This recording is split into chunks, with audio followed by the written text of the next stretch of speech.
Perkenalkan, nama saya Ruli Wahyudi. Background saya sarjana teknik geologi ITB, dan hari ini saya bicara di CM, core meeting ya. Artinya ini pertemuan orang inti. Orang-orang inti Tiansi di Cirebon adalah Anda yang hadir di sini. Jadi tepuk tangan buat Anda yang hadir di sini.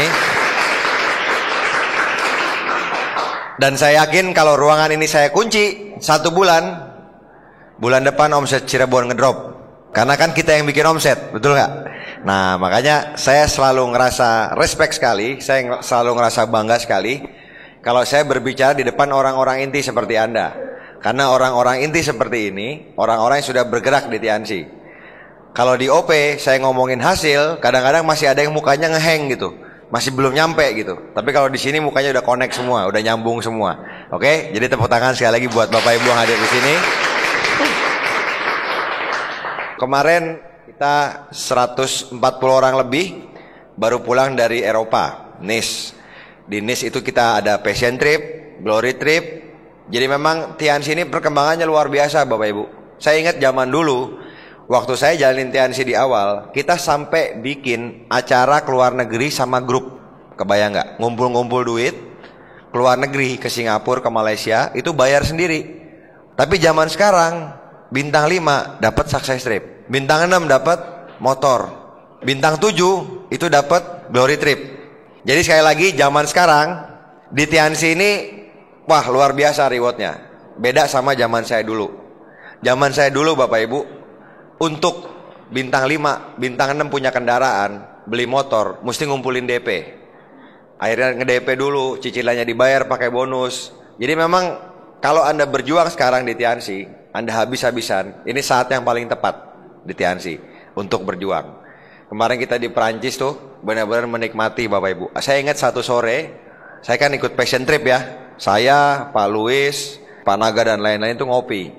Sambil ngopi itu saya menikmati betul tiap detiknya gitu.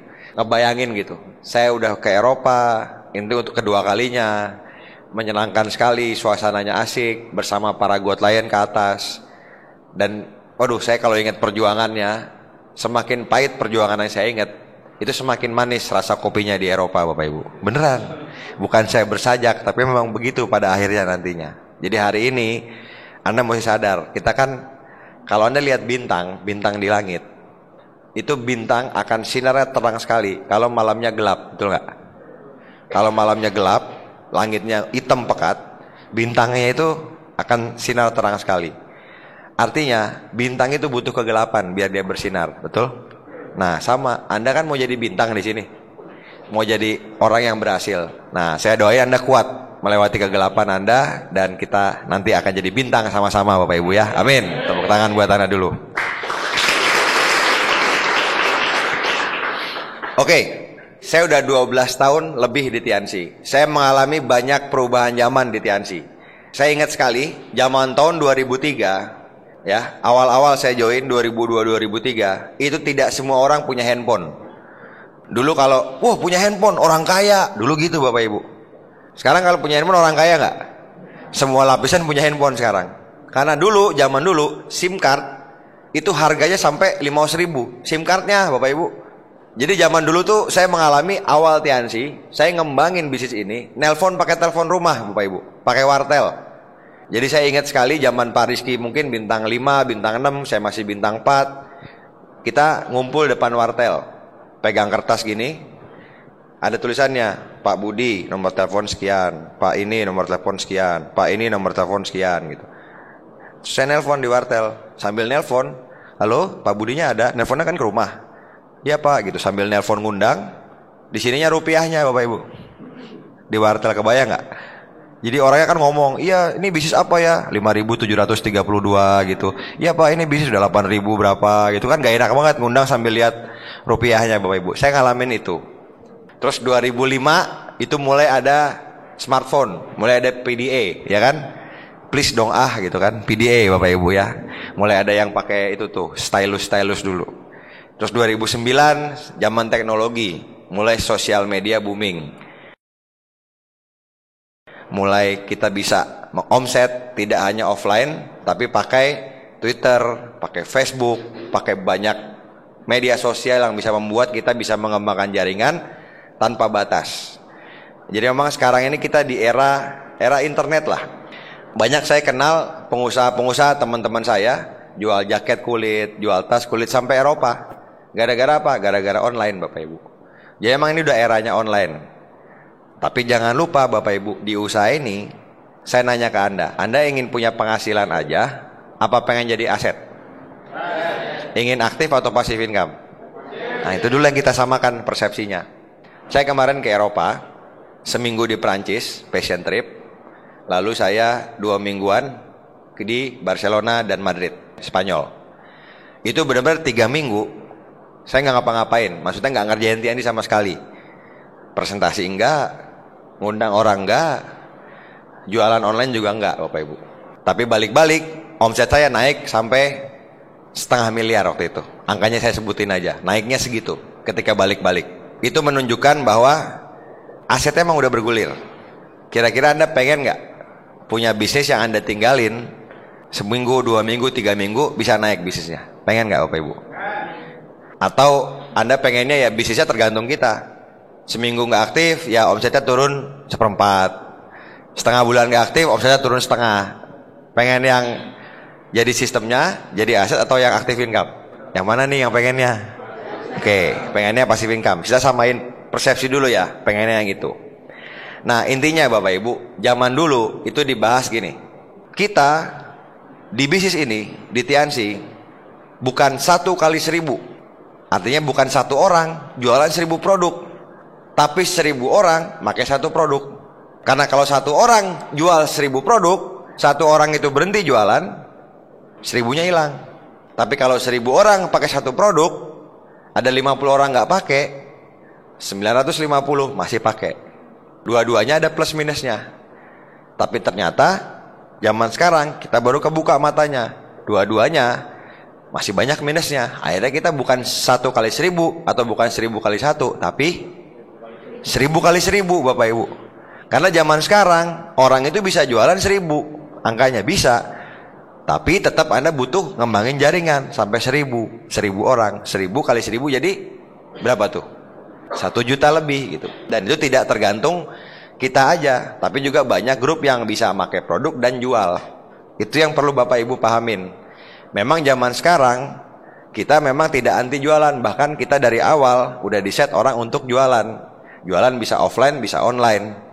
Kalau kita cuma jago jualan aja, bisa puluhan juta, mungkin ratusan juta, kira-kira jadi aset nggak? Itu yang perlu Anda pahamin. Ada loh grup saya cerita dikit aja, yang bisa jualan pakai BBM, pakai online itu sampai 40 juta, 50 juta sebulan. Bonusnya lumayan nggak kalau dia bintang 7? Lumayan, bisa dapat 20 jutaan. Tapi pada akhirnya berhenti juga. Berhentinya bukan pasar jenuh, dianya yang jenuh. Capek Pak, pegang BB terus tiap hari gitu. Balas-balesin orang tuh capek gitu. Jadi memang faktanya, sekali lagi, kalau Anda mau punya aset, kita bangun jaringannya. Bangun jaringan, butuh orang apa enggak? Kita masuk ke topik kita. Jadi hari ini, saya mau bahas 1 kata, 1 tindakan, 1 kebiasaan yang mau kita bangun Bapak Ibu. Yang saya juga bangun ketika saya memutuskan serius di usaha ini, yaitu prospecting. Kenapa? Karena gini, ketika orang join, dia punya dream. Anda punya dream nih, kita mau kemana? Kita pakai produk, itu kan gampang. Gampang nggak? Itu langkah paling gampang tuh. Tinggal buka telan, baru bikin daftar nama. Nah pertanyaan saya, orang baru join, kalau disuruh nulis daftar nama, biasanya rata-rata berapa orang? Rata-rata 20, 30, ya kalau disuruh tulisin 50 pasti dapat, betul nggak? Dari pengalaman saya Bapak Ibu, kalau orang itu aktif, kalau dia suruh nulis bisa dapat 100 atau 200 orang aja daftar namanya di handphone itu. Kurang lebih setengah tahun sampai setahun, bahkan nggak sampai setengah tahun, itu udah habis daftar namanya dari orang yang dia kenal. Karena ada namanya daftar nama basi. Misalnya nih, Anda kerja di kantor X, Anda prospek teman Anda, kebetulan ini mah, kebetulan kasusnya teman Anda ini yang negatif. Habis di prospek negatif, terus dia bilang, jangan mau tuh sama dia, ditawarin MLM, lu bakal diiming-imingin mobil dan lain-lain. Jadi begitu Anda telepon teman Anda yang lain di kantor, baru BBM nih, woi apa kabar, mau nawarin MLM ya? Jawabannya langsung begitu. Kenapa? Itu daftar nama basi namanya.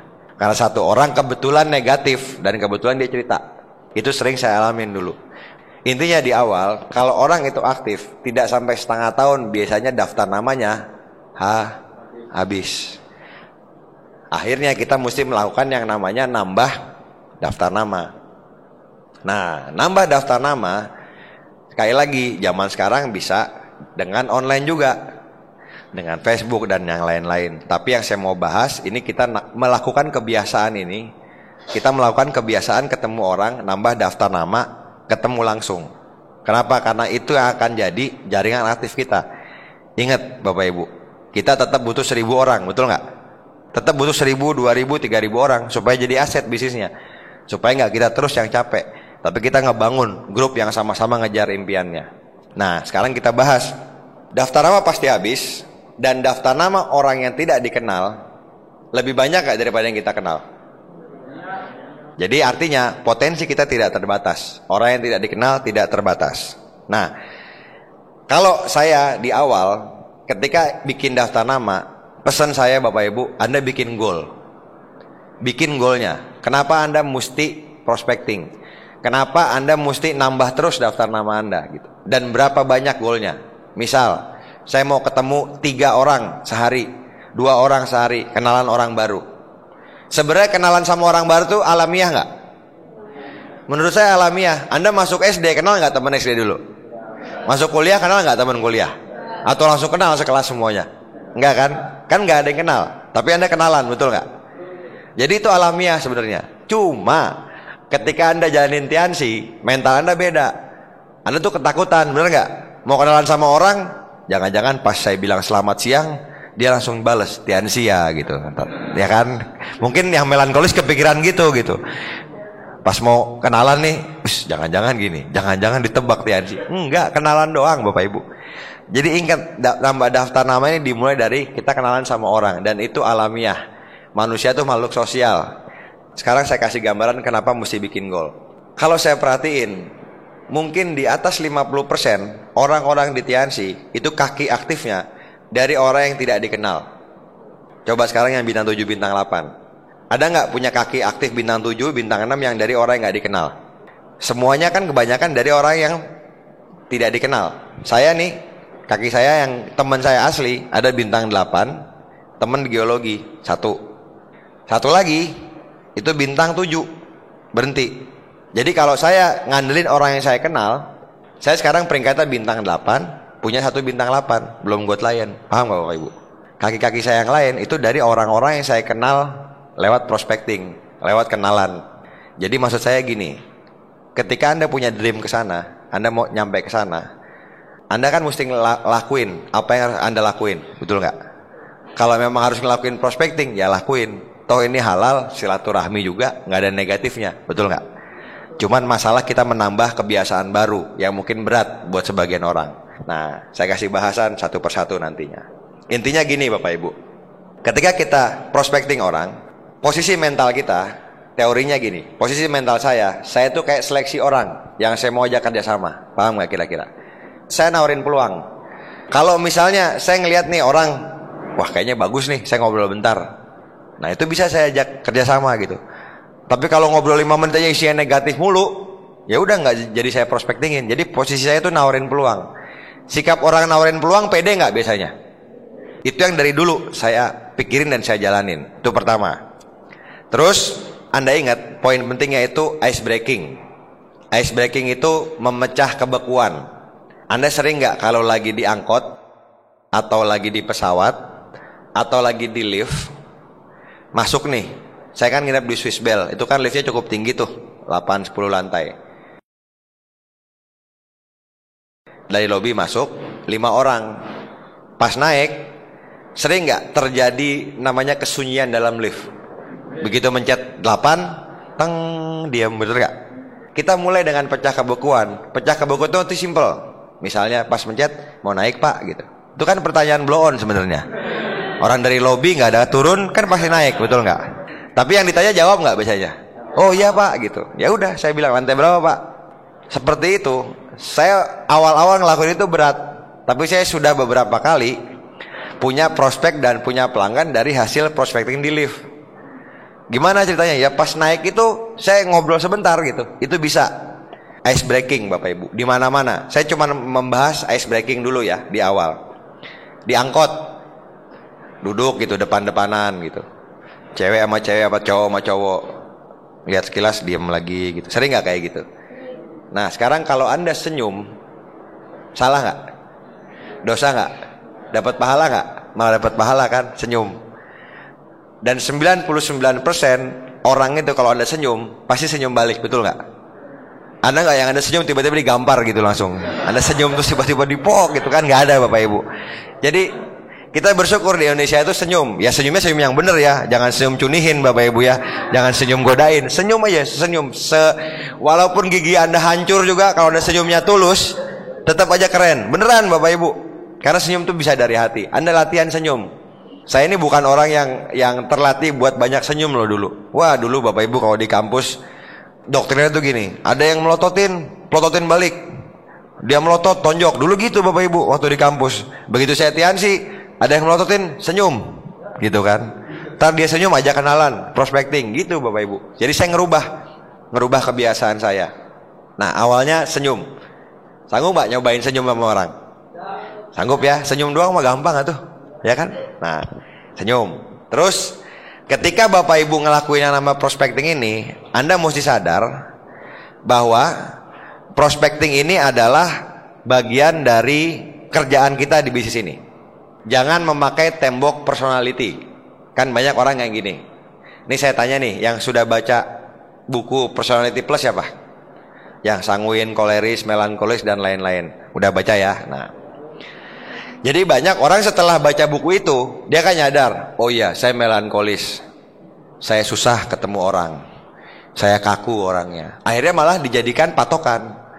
Akhirnya malah bilang, Pak, saya tuh nggak bisa Pak prospecting. Saya kan melankolis. Ngerti nggak maksudnya? Setelah tahu ilmunya, bukannya malah dilakuin atau diperbaikin, tapi malah jadiin tameng gitu. Nah sekarang saya nanya biar Anda paham. Misalnya kita lihat petinju ya. Kerjanya ngapain petinju? Naik ring kan? Naik ring.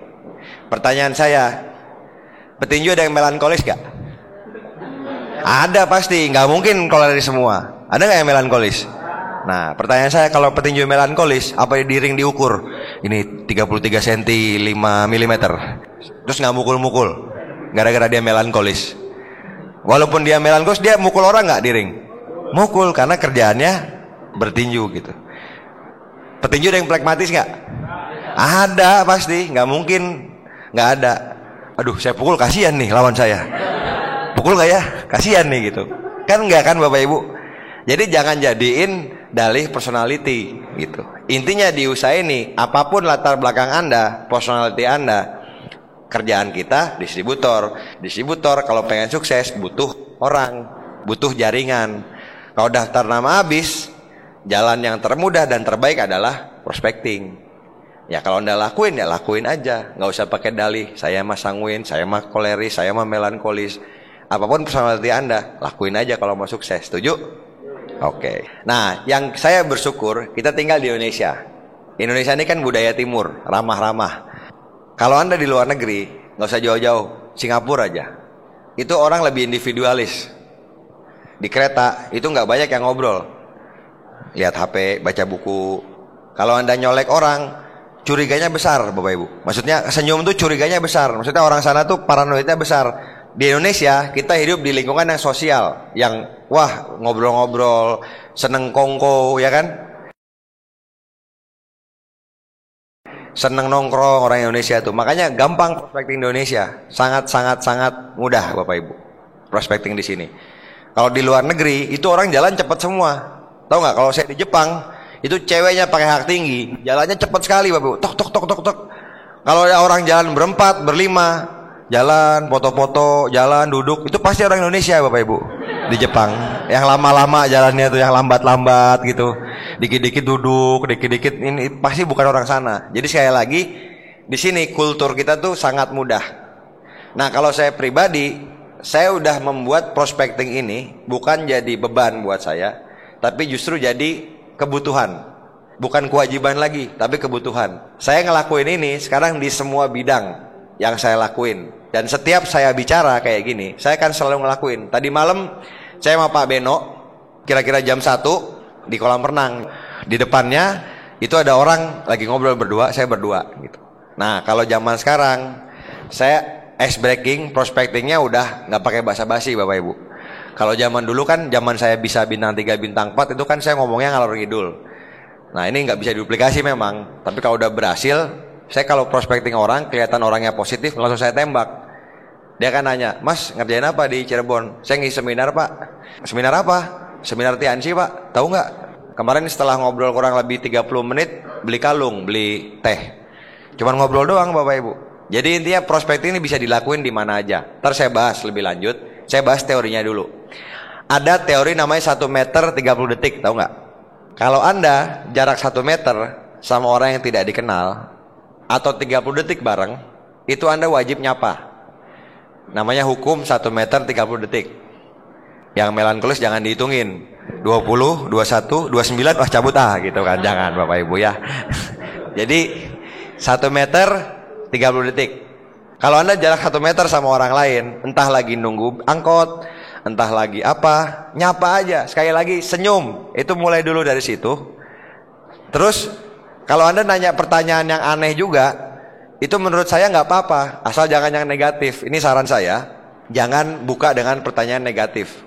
Misalnya baru lagi ketemu baru ini, baru kenal, senyum terus langsung, hari ini nggak enak ya udaranya, gitu. Kan langsung negatif tuh. Presiden kita payah ya gitu. Pokoknya negatif terus. Nah arahnya tuh jadi ke negatif. Jadi pembukaannya jangan yang negatif. Menurut saya bahas aja yang lain. Ice breaking tempatnya di mana aja. Menurut saya di mana aja bisa. Di kendaraan, di masjid. Sekarang Anda senyum juga nggak dia pasti.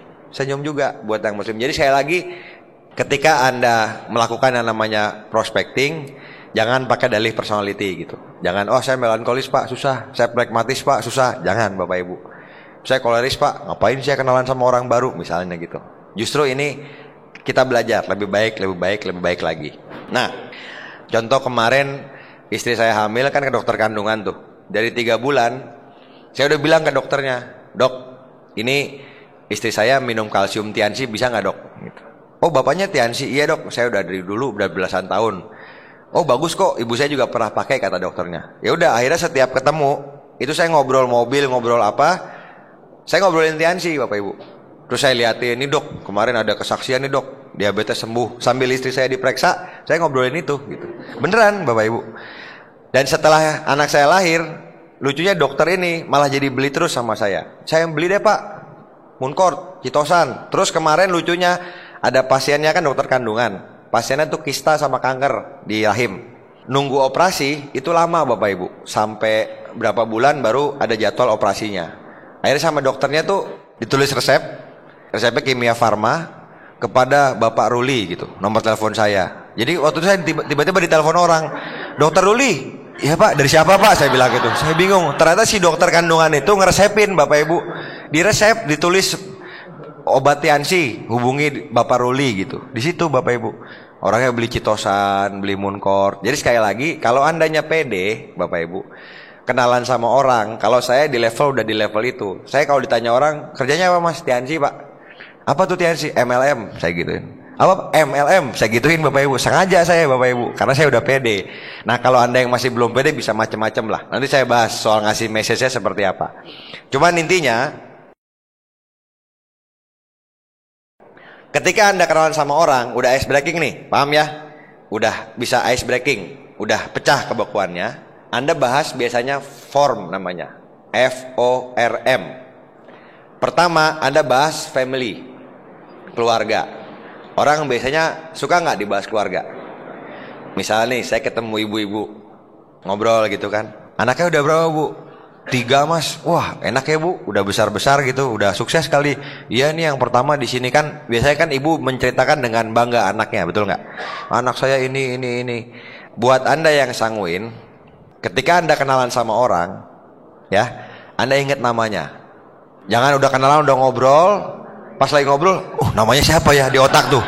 Aduh, siapa ya? Jadi Anda coba ngomongnya, iya bu, iya bu, iya bu, nggak sebut namanya. Padahal ketika Anda nyebutin nama dia, misalnya namanya Bu Anggi misalnya ya, Anda nyebutin, iya Bu Anggi, itu buat dia lebih merdu. Ngerti nggak? Ketika Anda dengar nama Anda disebut, senang nggak? Senang, karena pada dasarnya orang tuh pengen dihargain. Jadi ketika Anda kenalan sama orang, begitu namanya kenalan, Ruli, Anggi, Anda ingat namanya. Kalau saya biasanya ngingetnya tuh hal lain biar inget. Misalnya namanya Anggi, saya inget Rolling Stone. Oh ada lagunya judulnya NJ gitu kan. Oh saya ingetin gitu supaya inget gitu di otak saya. Jadi jangan, saya soalnya punya grup yang sanguin gitu Bapak Ibu. Udah ditanya ngobrol, namanya siapa? Anggi. Ngobrol, maaf tadi namanya siapa, lupa. Anggi. Namanya diingat Bapak Ibu ya, untuk yang sanguin. Yang kedua tuh occupation, kerjaan. Nah saya biasanya untuk mencari hot button sambil ngobrol ini, saya puji. Misalnya gini, saya ngobrol sama orang di pesawat nih. Kerja di mana Pak? Di perusahaan X, pemerintahan misalnya, BUMN. Wah, udah berapa lama Pak di sana? Udah 15 tahun. Wah, udah enak dong Pak ya posisinya. Itu kan pujian tuh. Nah, ketika saya muji gitu, biasanya orang ngapain Bapak Ibu? Biasanya orang ngerendah. Oh enggak lah, sibuk saya, gajinya juga gitu-gitu aja naiknya. Wah, dapat kan hot buttonnya. Sibuk, gajinya kurang, bener nggak? Tapi jangan langsung ditembak. Udah Pak, berhenti aja, langsung tiansi aja. Jangan gitu Bapak Ibu. Kan baru juga kenal itu kan. Simpen dulu, disimpan. Itu teknik namanya prospecting. Ngobrol sama orang, dengerin aja dia. Intinya ketika Anda prospecting, lebih banyak dengerin daripada ngomong. Jangan yang sanguin, yang Anda yang tipenya ngomong terus. Anda kenalan sama orang, Anda terus yang cerita. Iya Pak, saya ini, wah anak saya. Dia nggak ngomong-ngomong Bapak Ibu. Ya ngapain juga prospecting kalau Anda yang ngomong. Biarin dia yang ngomong. Anda jadi pendengar yang baik. Nah itu setelah itu kerjaan. Bahas aja kerjaannya. Habis itu recreation, hobi. Kalau dia hobi misalnya, cewek-cewek nih kan banyak yang hijaber sekarang ya, hobi pakai jilbab, kan bisa bahas. Ya nih pakai jilbab sekarang bisa gini di model misalnya. Ya Anda misalnya pengen bahas itu, bahas. Atau misalnya bahas bola. Ya udah, bahas aja. Cuman jangan, kalau misalnya nggak ngerti, jangan pura-pura ngerti. Misalnya, iya itu Lionel Messi kan di Real Madrid udah lama ya mainnya gitu. Nah, misalnya gitu. Anda pura-pura ngerti tapi sebenarnya Anda nggak ngerti gitu. Nah, jadi tadi FOR. Ingat apa? Family, keluarga, occupation, kerjaan, recreation, hobi. Dan ini tidak baku juga. Kan ada Bapak Ibu, mohon maaf, orang-orang yang mungkin keluarganya kurang harmonis, baru cerai. Anda nanya gitu kan, gimana keluarga Pak?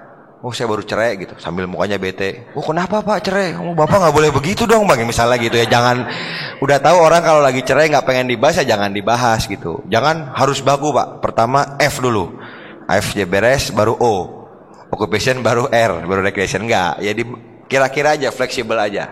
Nah intinya Bapak Ibu, itu kurang lebih ngomong seperti itu tuh nggak lama. Paling cuma 10 menit, 5 menit, 15 menit udah cukup. Buat yang sanguin juga, ini saya pesan buat personality, jangan kebablasan.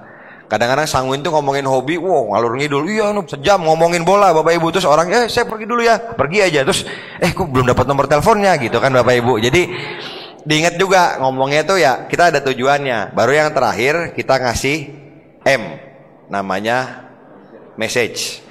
Nah message ini bisa macam-macam. Sekali lagi, kalau saya pribadi sekarang, karena saya sudah, ini mungkin nggak bisa diduplikasi setiap orang, tapi karena saya sudah pede di Tiansi-nya, dari awal saya ngomong.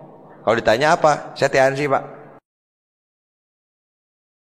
Oh Tiansi yang ini saya udah pernah, rata-rata orang begitu. Begitu saya ngomong Tiansi, saya udah pernah tahu tuh zaman saya kuliah dulu. Tapi seringnya salah Bapak Ibu. Saya udah tahu Tiansi dari tahun berapa Pak? 91. Oh belum berdiri Pak, saya bilang gitu. Sering tadi malamnya orangnya bilang, zaman tahun 91 saya tahu Tiansi katanya.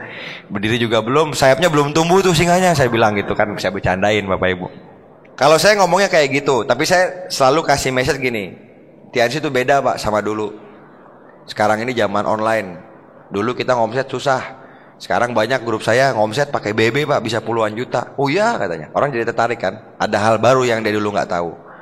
Terus sekarang ada motor Pak, ada ke Vietnam. Tiap tahun Tiansi bagi 700-600 motor gratis buat Indonesia. Satu orang bisa 18 juta tuh dapat motornya. Oh gitu ya, tadi malam saya ngebahas seperti itu. Orangnya tertarik dari situ. Wah menarik juga nih gitu. Kalau saya bisa seperti itu. Atau buat teman-teman yang di sini kan ada beberapa mungkin yang jualannya online ya. Nah, dari situ masuk juga bisa ke teman kuliah, ke orang yang kira-kira sepantar atau kita baru kenalan. Message-nya itu bisnisnya apa sih gitu. Misalnya kalimatnya gini. Jadi kan Anda setelah muji ngomongin keluarga, ngomongin kerjaan, kan kelihatan nih orangnya seperti apa, bener nggak? Anda ngobrol sama orang 15 menit, setengah jam, biasanya kan kelihatan orang kayak gimana. Antusias kah? Orangnya semangat kah? Orangnya kelihatannya sabar atau apa gitu. Nah kalau saya itu jadiin kunci message-nya dulu. Gini, saya bilangnya gini, Pak, saya ngobrol sama Bapak 15 menit, kerasa semangat loh Pak. Bapak orangnya antusias banget Pak. Kira-kira nih Pak, kalau saya ke Cirebon lagi, saya ngembangin usaha, Bapak terbuka nggak buat peluang? Nah kayak gitu kan asik Bapak Ibu. Kalau dia nanya, usahanya bidang apa? Nah itu dia Pak. Kalau emang ada waktu boleh saya jelasin sekarang. Jadi saya sering juga prospecting, tembak di tempat. Kalau emang waktunya ada, presentasi sekalian. Tapi kalau waktunya nggak ada, saya ngasih message itu. Jadi saya kasih message-nya kalau saya jelasin sekarang sih agak susah Pak. Cuman intinya gini, kita jual produknya ini manfaatnya bagus. Salah satunya buat peninggi pelangsing, bisa kayak gitu. Kita jualannya online Pak. Nanti ada caranya. Tapi dari jualan itu kita bisa dapat banyak reward. Vietnam dan lain-lain. Cerita sekilas, kalau orangnya nembak Bapak Ibu, kan kadang-kadang orang langsung, apa tuh MLM ya? Reaksi Anda yang menentukan. Saya kalau digituin sama orang, apa tuh MLM ya? Wah Bapak tuh MLM, nah saya nyari orang kayak Bapak Pak. Saya gituin Bapak Ibu. Bingung gak dia? Bingung, ini ketembak malah nembak balik gitu. Ngerti gak maksudnya? Makanya saya bilang saya pedenya udah sampai situ. Banyak orang yang, apa nih MLM ya? Iya Pak, MLM kecil-kecilan lah Pak, bantu-bantu gitu. Begitu ketembak langsung turun, ngek gitu. Kalau saya ketembak langsung saya gonggong balik, guguk gitu malah. Jadi intinya tergantung PD-nya kita. Bisa bilang bisnis online, bisa bilang dari produk. Saya terus terang sekarang sama sekali mudah untuk prospek orang di Tiansi karena masuknya dari produk. Kalau zaman dulu kenalan sama orang, apalagi zaman saya kuliah, mungkin nggak saya kenalan sama manajer gitu. Pak, saya kuliah di, mungkin kenalan mah, saya kuliah di geologi Pak. Bapak mau BMW gratis nggak? Mungkin nggak kayak gitu langsung. Orang kan langsung, apa lu mahasiswa tahu apa gitu, bener nggak? Nah, tapi kalau masuk dari produk itu sangat mudah Bapak Ibu. Saya sendiri di airport sambil saya kenalan sama orang, saya udah jual ratusan box teh Bapak Ibu. Bukan saset loh, ratusan box. Beneran. Karena saya kalau naik pesawat, saya biasanya selalu bawa teh di tas saya yang sasetan sama teh di tas ransel yang satu box yang belum dibuka. Nah, saya biasanya masuk ke smoking area tuh, iseng aja masuk. Lihat orang ngerokok gitu kan. Ngobrol. Pak, udah lama ngerokok, Pak? Udah 30 tahun gitu ya. Wah, udah banyak juga racunnya Pak ya. Saya bilang gitu. Saya bercandain gitu Bapak Ibu. Terus ngobrol-ngobrol saya bilang, Pak, saya punya teh loh Pak, anti racun. Impor Pak, murah lagi. Ini demonya gini Pak, boleh minta sebatang nggak? Biasanya saya ngobrol gitu. Minta sebatang, saya taruh rokoknya di atas tehnya. Begitu 10 menit 15 menit saya bilang, coba Pak, dihisap Pak rokoknya. Pas dia hisap, ya enteng nih ya. Nah itu Pak, tehnya itu ngikat racun. Fungsinya selain buat ngikat racun, kolesterol, asam urat, murah lagi Pak. Cuma 115.000 satu box. Isinya itu 40 Pak. Jadi satu itu cuma 3 ribuan. Lebih murah dari teh kemasan yang di botol.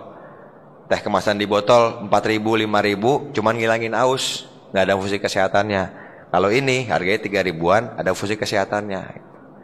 Terus saya bercandain biasanya terakhiran. Ini karena saya pede, saya suka bercandain bapak-bapak gitu. Kan bapak beli rokok aja, beli racun bisa Pak. Ini anti racunnya loh Pak gitu. Lebih murah harganya dari rokok. Saya bercandain gitu Bapak Ibu. Nggak pernah ada yang kurang ajar kamu, nggak pernah Bapak Ibu ya. Jadi kan ngomongnya kan biasa aja gitu. Dan biasanya saya di pesawat itu, di airport, kan orang naik pesawat nggak mungkin nggak bawa 200 ribuan. Nggak mungkin naik pesawat cuma bawa 5 ribu, betul nggak Bapak Ibu? Jadi minimal bawa duit tuh di dompetnya. Jadi saya selalu pasti bisa jual gitu. Itu jualan iseng. Artinya memang udah jadi kebutuhan saya merospek orang.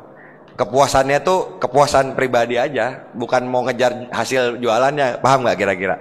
Maksudnya kejual nggak ngaruh buat saya. Cuman saya ngejar kepuasannya, saya ngelakuin habit yang saya mau jadikan kebiasaan gitu. Udah jual ratusan box saya. Dan saya selalu begitu dia ngomong kayak gitu kan, oh iya enak juga tehnya ya. Oh pak, kebetulan pak, saya bawa di tas pak. Nih pak barangnya. Berapa nih? 115 pak. Kurang-kurang lah boleh katanya. Wah ini harga ininya pak, kecuali member 100.000. Ya udah deh, saya beli deh gitu. Seringnya seperti itu. Itu prospecting juga, tapi langsung jual produk. Kenapa? Karena begitu dia beli produk, kan saya dapat kontaknya, BBM-nya, WhatsApp-nya. Kan saya tinggal nanya 3 hari kemudian. Gimana pak, tehnya udah diminum belum? Enakan nggak? Gitu. Oh iya enakan gitu. Nah sebenarnya itu tehnya kan pembersih pak. Ada penguat sama penyeimbang, ada kalsium sama Mooncort. Biasanya masuk produk lain. Saya janjian ketemu apa, saya jelasin dikit terus saya kirim barangnya. Bisa seperti itu. Jadi sekali lagi, kalau kitanya pede, produk Tiansi juga bagus Bapak Ibu. Anda harus percaya itu gitu. Kenapa Tiansi belasan tahun bisa bertahan? Karena produknya bagus. Kenapa saya dulu yang negatif terus dulu tukang berantem bisa join? Karena saya sembuh koma jantung gitu. Jadi sampai detik ini tidak pernah putus yang namanya kesaksian dari Tiansi, dari produk itu, produk ini, produk ini, produk ini. Makanya pede aja masuk dari kesehatan. Justru biasanya gini, kalau dulu kan orang takut prospecting orang karena bisnisnya doang. Tapi kalau kesehatan, tiap orang butuh nggak kesehatan? Butuh.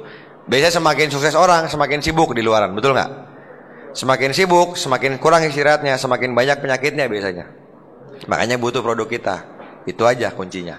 Jadi intinya kalau saya Bapak Ibu ngelakuin prospecting itu jadi kebutuhan buat saya. Kalau tiap saya sehari nggak ketemu orang, itu saya kayak agak kurang gitu, kurang aja.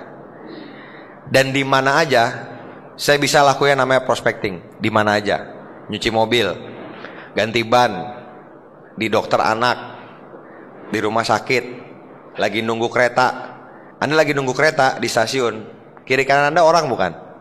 Orang. Atau Anda di kendaraan, di kereta, misalnya dari Cirebon ke Jakarta, sebelah Anda orang nggak? Orang. Biasanya sering nggak duduk sebelahan nggak ngomong? Nah, setelah Anda tahu Tiansi dan setelah Anda tahu potensi usaha ini, cobain ngomong. Cobain besok kalau ke Jakarta naik kereta sebelahnya, tanya, Pak ke Jakarta juga? Nanyanya polos aja, kan pertanyaan on kan itu. Tapi ntar dijawab, oh iya ke Jakarta gitu. Itu kan udah ice breaking, betul nggak? Baru ngobrolin yang lain. Saya percaya kalau niat Anda baik, Allah juga akan ngasih orang-orang yang baik gitu.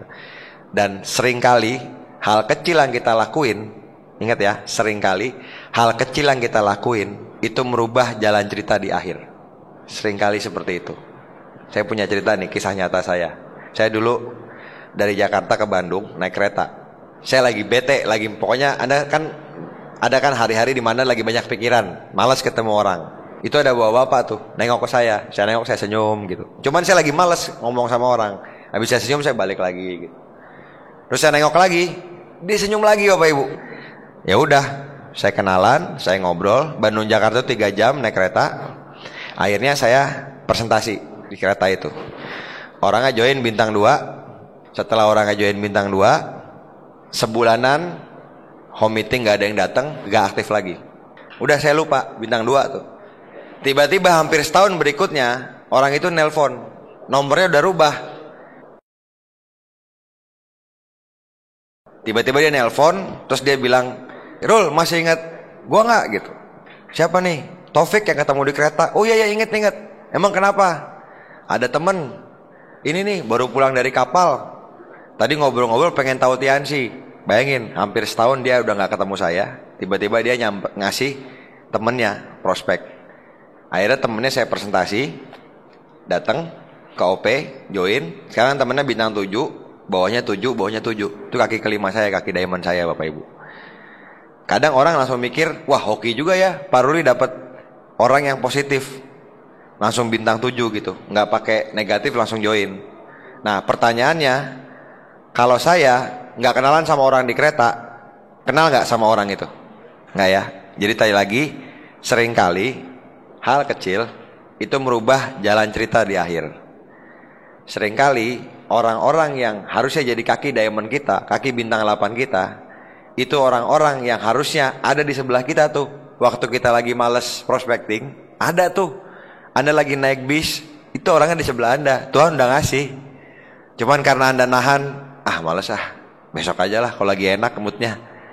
Padahal orangnya di sebelah Anda loh, Tuhan udah ngasih Bapak Ibu. intinya ngelakuin bisnis ini pada saat Anda senang maupun tidak senang, lakuin aja, jadiin kebiasaan. Karena kita nggak pernah tahu orang yang tepat tuh nongolnya kapan, betul nggak? Dan nggak pernah tahu orang ini sampai bintang berapa gitu. Kalau ada sih ketahuan enak gitu, ketemu orang di jidatnya bintang 6, wah bintang 6 mati, nggak usah gitu. Terus ketemu orang lagi lari, wush, BL, dikejar Bapak Ibu, di jidatnya BL gitu kan, misalnya. Sayangnya tidak seperti itu, betul nggak? Kita nggak pernah tahu ibu-ibu mana yang jadi bintang 8, mahasiswa mana yang jadi bintang 8. Kita nggak pernah tahu karyawan mana yang jadi bintang 8, nggak pernah tahu. Makanya prospecting orang aja. Ingat, Anda butuh masa. Ini bisnis jaringan. Makanya saya bingung, suka ada orang yang negatif. Itu kan bisnis cari-cari orang itu kan. Saya bilang, emang apaan di dunia nggak pakai orang? Semua kan berhubungan sama orang, bener nggak?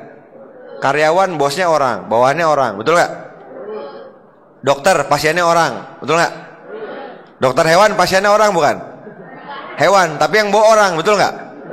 Ada nggak dokter hewan anjing datang sendiri? Jadi profesi apa juga itu berhubungan sama orang. Cari orang juga sebenarnya. Dokter cari pasien nggak? Iya, cari pasien. Orang buka toko cari pembeli nggak? Cari pembeli. Dan semua bisnis yang besar itu jaringan. Semoga Anda paham. Contoh, teh botol kenapa besar? Nggak berubah-berubah dari dulu, botolnya gitu-gitu aja. Tapi bisa laku terus karena jaringan peminumnya banyak. Nyadar nggak? Kita juga di sini sama, bangun jaringan. Kalau mau besar, jaringan yang kita bangun. Nah, untuk punya jaringan yang besar, kita butuh orang, kita butuh masa. Makanya lakuin prospecting. Saya tuh di mana aja bisa ngelakuin prospecting. Karena jadi kebiasaan. Di lift cuma 10 detik, saya bisa ketemu orang, dapat nomor teleponnya, dapat BB-nya gitu. Ngobrol sekilas aja gitu. Bisa Bapak Ibu. Dari mana? Dari ini Pak. Ketemu orang, saya bisnisnya di bidang kesehatan. Apa tuh? Itu Pak yang kalsium sama Mooncort. Saya kadang-kadang ngomong langsung produknya. Buat jantung bagus Pak, kalau Mooncort 5 organ dalam. Oh yang Tiansi itu, iya Pak. Banyak orang sayangnya cuma tahu bisnisnya aja Pak, MLM-nya. Padahal produknya bagus banget Pak. Banyak banget yang kebantu, nenek saya aja sembuh. Saya ngomong kayak gitu aja, ngomong kesaksian. Orangnya, boleh deh saya nyoba kalsiumnya. Seringkali seperti itu gitu. Jadi sekali lagi buat Anda, lakuin yang bisa dilakuin. Dan intinya Anda ngelakuin yang pertama itu yang berat, yang kedua lebih ringan. Nanti lama-lama jadi kebiasaan. Dan seringkali Bapak Ibu, ketika kita udah lagi malas, itu banyak orang positif. Saya pernah nih di airport. Kan di airport itu kalau mau masuk lounge namanya ya, tempat eksekutifnya, kan pakai kredit card, nggak bayar tuh. Nah, kredit card saya banyak yang platinum, jadi nggak bayarnya banyak. Pas saya lagi udah bayar, sebelah saya bawa bapak. Kartu kreditnya nggak bisa, di decline. Decline tuh ditolak lah gitu. Terus saya bilang, Pak pakai punya saya aja. Kan jadi nyapa dia. Mau kemana Mas? Ke Bengkulu, saya bilang. Wah, saya juga mau ke Bengkulu. Semangat banget dia ngomong. Tapi saya waktu itu lagi ngantuk. Itu pesawatnya jam 7 pagi. Di airport tuh setengah 6. Saya pengen habis subuh tidur gitu. Tidur dulu bentar. Orangnya nanya, ngapain Mas ke Bengkulu? Nah, kan saya udah males Bapak Ibu. Saya langsung bilang gini, saya mau seminar Pak, MLM, saya bilang gitu. Dengan harapan dia negatif gitu. MLM apa? Tiansi Pak, saya bilang. Wah, saya tuh di hotel di Palembang kerjanya. Sering banget Tiansi bikin seminar di situ. Itu apa sih Mas gitu? Jadi pengen tahu dia Bapak Ibu. Padahal saya pengen tidur. Jadi sering kayak gitu. Akhirnya saya presentasi join juga itu bawa bapaknya. Karena kan mau nggak mau udah prospek di depan mata, dia yang nanya ya sudahlah gitu. Padahal saya pengen tidur sebenarnya. Jadi sekali lagi, dimanapun Anda bisa lakuin, nggak pernah tahu. Bahkan saya pernah, Anda percaya nggak? Saya nabrak mobil. Jadi mobil lagi parkir, saya jalan nih, buat kesenggol mobilnya, brak, bempernya lepas, kesenggol mobil saya. Wah, saya langsung turunkan, maaf Mas, saya yang salah, saya langsung gitu, karena emang saya salah.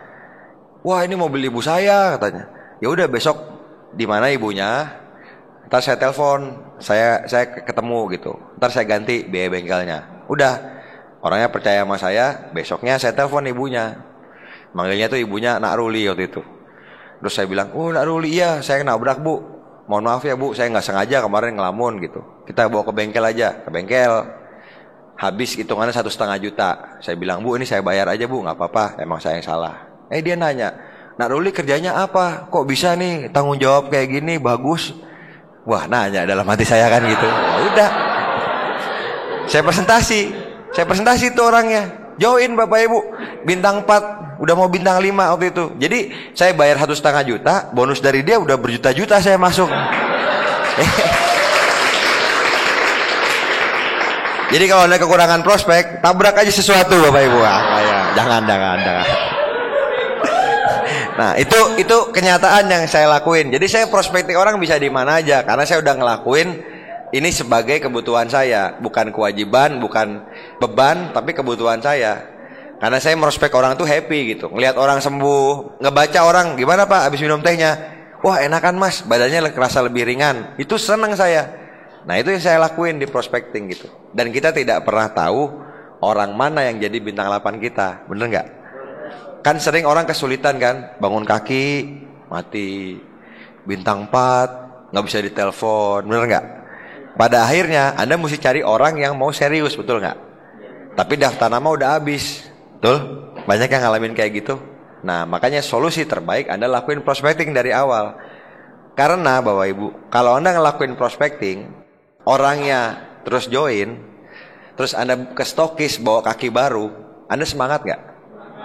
Kalau Anda punya kaki baru, front line, kaki langsung dibawa ke stokis, join, tanda tangan bintang 4 gitu, bintang 3. Wah Pak, bantuin saya Pak ya, saya masih nggak ngerti apa-apa soal MLM, tapi saya yakin Pak bisa, bantuin ya Pak. Semangat nggak Anda ketemu orang kayak gitu? Nah, semangat itu yang nanti ngaruh ke kaki lainnya.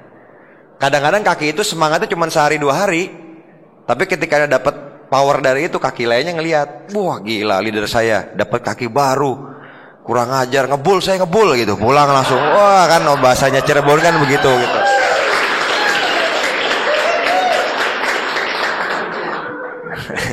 Jadi sekali lagi Bapak Ibu, prospecting ini hal sederhana. Ingat, kita secara alamiah, manusia itu kenalan sama orang alamiah, setuju nggak?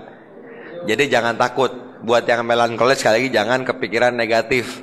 Anda mau kenalan sama orang, langsung di otak tuh, nanti saya ditebak Tianzi, nanti saya diusir, nanti saya apa. Enggak, kenalan aja, lakuin aja, nambah terus daftar nama. Justru kalau saya dulu, saya sengajain sama grup.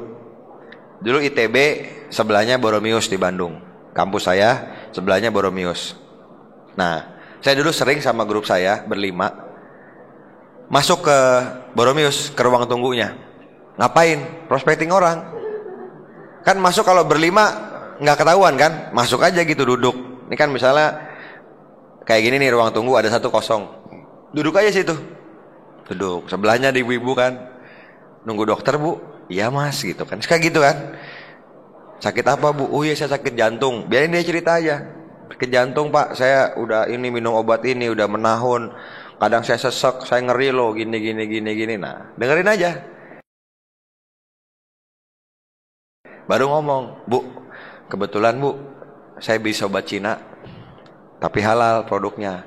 Kapan-kapan boleh nggak sharing? Siapa tahu bisa bantu sakitnya Ibu. Seperti itu. Nggak akan diusir satpam Bapak Ibu, beneran. Kalau Anda ya ngelakuinnya baik-baik, jangan Anda bawa brosur terus bagi-bagi di rumah sakit, ya nggak juga. Jangan kelihatan, cuman kenalan sama orang aja gitu. Banyak grup saya ke Gramedia, toko buku. Di Cirebon kan banyak toko buku kan. Nah, cari buku-buku positif. Buku positif itu orang yang baca kan orangnya positif biasanya, betul nggak? Karena orang negatif nggak mungkin tertarik sama buku itu, gitu. Nah, begitu Anda ngelihat orang baca, deketin aja, pura-pura aja baca sebelahnya gitu kan. Wah, senang baca buku positif juga Pak. Iya nih, saya senang kan.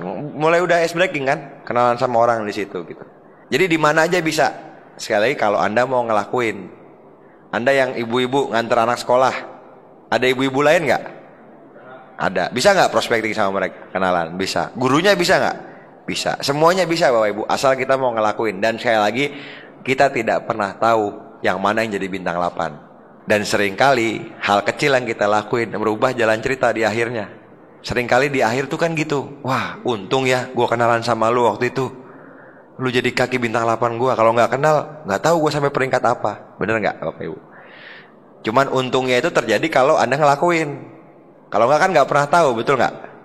Kayak lagi coba bayangin kayak gitu. Saya suka bayangin loh, pas saya lagi males gitu kan, sebelah saya ada orang lagi males nih kenalan sama orang, tapi saya mikir, wah jangan-jangan nih kiriman Tuhan nih bintang 8 saya nih gitu. Saya positifnya gitu afirmasinya. Ya udahlah, kenalan lah gitu. Mau jadi nggak jadi nggak apa-apa, yang penting saya ngelakuin aja kebiasaan apapun itu gitu. Bikin gol, berani nggak bikin gol Bapak Ibu? Berani nggak bikin gol? Berani ya. Kenalan 1-2 orang sehari, lakuin kebiasaan. Ingat, 1-2 orang sehari, 2 orang sehari. Kalau jadi kebiasaan, sebulan 60 orang loh. 60 orang baru yang jadi harapan baru Bapak Ibu. Dari 60 orang itu jadi 10% aja, 6 orang jadi bintang 4, bintang 5, terima Scoopy. Berkembang nggak bisa Anda? Berkembang. Jadi itu lakuin aja kebiasaan itu, prospecting itu di mana-mana. Terserah. Di Cirebon kan ada background macam-macam kan, yang sukses. Grup saya ada tentara, satpol PP, ibu rumah tangga, ibu hamil, tukang sate, kan banyak kan macam-macam. Coba Anda berani nggak mikir beli sate, tawarin yang lagi manggangnya gitu. Mas udah lama manggang mas, udah katanya gitu misalnya gitu kan, jadi pembukaan aja Bapak Ibu. Apapun Anda bisa bahas lah. Tapi ingat, jangan Anda bahasnya ngeledek. Misalnya nih, kan muji kan tadi saya bilang. Tapi jangan jadi jatuhnya ngeledek. Misal orangnya gendut, wah bapak kurus sekali ya gitu kan, itu kan kayak ngeledek Bapak Ibu kan. Kalau muji ya muji gitu loh. Jangan misalnya nih, misalnya orangnya tadi kelihatannya antusias, bapak kelihatan antusias sekali, benar gitu. Atau ibu-ibu sama ibu-ibu lagi, kulitnya mukanya halus gitu, bu mukanya halus banget bu, hebat ibu ih. Tuh, kayak itu kan muji beneran. Ya jangan mukanya jerawatan semua, bu mukanya halus banget gitu. Itu kan ngeledek jatuhnya. Ngerti gak maksud saya? Jadi Anda cari yang bisa dipuji, Anda bahas tadi form, family, occupation, recreation, dan terakhir jangan lupa message. Cari, Anda taruh pesan, tukeran BBM, tukeran WhatsApp, nomor handphone. Kalau bisa, saran saya bikin kartu nama. Supaya mau lebih profesional, bikin kartu nama. Tukeran kartu nama boleh. Atau kalau nggak formal ya nggak formal. Cuman intinya kalau prospecting ini, penampilan kita juga disesuaikan, bahasa juga disesuaikan. Anda di kampus, ya pakai bahasa kampus aja. Jangan tiba-tiba, selamat siang Bapak Budi, nama saya Ruli, bisakah saya berkenalan dengan Anda? Itu kan malah aneh Bapak Ibu kalau di kampus, ya biasa aja bahasanya. Terus kalau di pantai ya nggak usah pakai rapi gitu, bener nggak? Kalau Anda lagi di mana ya pakainya jas, pakai kemeja kayak gini bisa. Tapi kalau ke pantai masa pakai batik begini, kan nggak juga Bapak Ibu. Jadi prospecting itu di mana aja, jangan harus sempurna dulu, ngerti nggak? Jadi jangan, aduh saya lagi pakai celana pendek nih, saya lagi ini, ya nggak apa-apa. Kalau emang kejadian udah saat itu ya udah lakuin aja, kenalan aja. Kalau saya tuh orangnya kan sanguin, jadi saya sering pakai cara-cara yang bikin orang tertarik. Misalnya nih, saya waktu itu ganti ban. Wah mobilnya bagus mas. Iya mas, saya sering jalan-jalan pak gitu. Kemana? Ya biasa hari Senin, Selasa gitu naik gunung gitu. Oh emang gak kerja? Enggak, saya mah waktunya bebas. Jualan obat, saya bilang. Oh obat apa? Nah saya masuk, ini pak tehnya. Gini ngobrol. Kayak gitu. Tapi saya pede ngomongnya Bapak Ibu. Akhirnya orang beli juga. Di bengkel gitu di mana. Dan orang itu begitu beli, kenal, bisa saya follow up untuk jadi distributor, untuk jadi downline. Kalaupun gak mau join ya jadi pelanggan juga kan gak masalah. Betul gak? Dan kalaupun dia negatif, masalah juga nggak?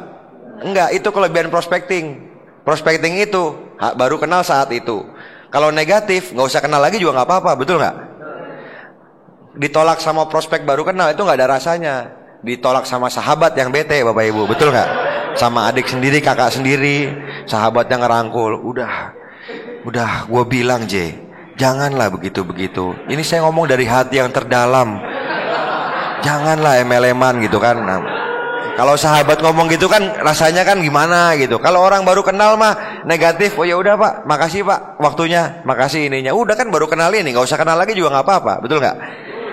Jadi sekali lagi mental kita, tadi saya bilang senyum orang tua Anda itu. Kalau emang bikin Anda sukses, bikin orang tua Anda tersenyum ketika Anda naik panggung, harus Anda ngelakuin prospecting, ya lakuin aja.